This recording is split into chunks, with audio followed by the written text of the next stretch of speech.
불법 촬영 사건 연속 보도입니다. 불법 촬영을 당한 피해자들이 어렵사리 증거를 수집해 사건이 재판에 넘겨지더라도 가해자의 유죄를 인정받기가 쉽지 않습니다. 지역 경찰청마다 디지털 성범죄 전담팀이 있지만 여전히 일선 수사 과정에서는 한계를 드러내고 있습니다. 김소영 기자가 취재했습니다. 30대 여성 피해자가 자신의 것인 줄 알고 1년 넘게 보관하던 USB에서 옛 남자친구가 불법 촬영한 영상을 발견한 건 2020년 9월입니다. 얼마 뒤 이 복사본을 경찰에 이미 제출했지만 경찰은 이 과정에서 피의자인 남성에게 이 사실을 알리지 않았습니다. 이 남성에 대한 압수수색에 앞서 증거인멸을 막기 위해서였습니다. 수사관님께서 압수수색을 들어가야 되는데 그거 품들을 없앨 수 있고 그렇기 때문에 절대 이야기해서는 안 된다. 하지만 이미 제출 과정에서 피의자의 방어권을 소홀히 한 점이 화근이 됐습니다. 1심 재판부는 이 과정에서 절차적 허점을 주장한 피고인의 주장을 일부 받아들여 무죄를 선고했습니다. 법원은 이미 제출 과정에서 실질적인 피압수자인 피고인을 참여시키지 않은 데다 압수한 전자정보 목록도 주지 않는 등 피고인의 절차적 권리를 보장하지 않았다고 판시했습니다.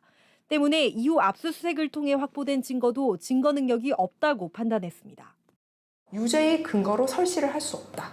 범행이 명백하더라도 유죄라고 설시할 수 있는 증거가 없기 때문에 이 사람을 무죄로 선고할 수밖에 없다. KBS가 판결문을 검색한 결과 디지털 증거가 핵심인 불법 촬영 사건에서 증거 수집 과정의 위법성 때문에 무죄 판결이 난 사례가 적지 않았습니다.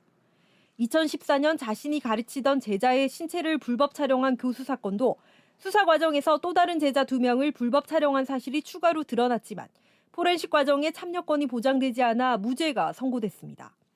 2018년부터 10대를 상대로 음란물을 제작하고 자신이 다니던 학교 교사와 여학생들을 촬영한 남성도 마찬가지. 1차 증거 수집 과정이 위법했다며 무죄를 선고받았습니다.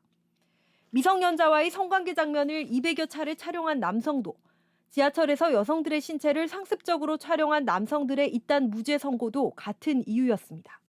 최신의 뭔가 이론들이 나오고 있고 수사기관에서 기존의 수사 방식을 그냥 기계적으로 답습하다 보니 전문적 지식이라든지 이런 것들이 굉장히 미비한 부분들이 있어요.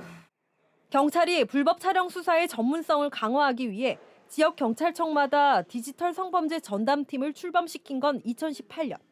하지만 여전히 많은 불법 촬영 피해자들이 수사기관의 절차적 문제로 실제 피해조차 사실로 인정받지 못하고 있습니다.